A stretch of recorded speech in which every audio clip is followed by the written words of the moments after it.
Reverend doctor Francis Assisi Samuel OIC രചിച്ച തീർത്ഥാടനമീ ജീവിതം. സഞ്ചാര സാഹിത്യം മലയാളത്തിൻ്റെ കൂടപ്പിറപ്പാണ്.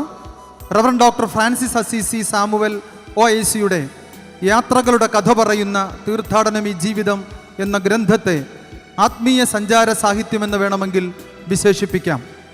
ഓരോ യാത്രയുടെയും വിവരണങ്ങൾ നമുക്ക് പകരുന്നത് ആത്മീയമായ അനുഭവം കൂടിയാണെന്നതു തന്നെ കാരണം. അമേരിക്കയിൽ യൂണിവേഴ്സിറ്റി അധ്യാപകനായി അനേക വർഷം സേവനമനുഷ്ഠിച്ചിട്ടുള്ള ബഥനി ആശ്രമ അംഗം ബഹുമാനപ്പെട്ട അസീസി അച്ഛൻ യാത്രാ അനുഭവങ്ങളിലെ ആത്മീയതയെക്കുറിച്ച് സംവദിക്കുകയാണ് തീർത്ഥാടനമീ ജീവിതം എന്ന ഗ്രന്ഥത്തിൽ. അത്യുഭ്യമെന്ന കാതോലിക്ക ബാവ തിരുമേനി ഈ ഗ്രന്ഥം പ്രകാശിപ്പിച്ച് മേരി മക്കൾ സന്യാസിനി സമൂഹത്തിൻ്റെ superior general mother Lydia DM നൽകുന്നു. ഗ്രന്ഥകാരൻ ഡോക്ടർ ഫ്രാൻസിസ് അസീസി സാമുവേൽ OICക്ക് മലങ്കര സഭയുടെ അഭിനന്ദനങ്ങൾ.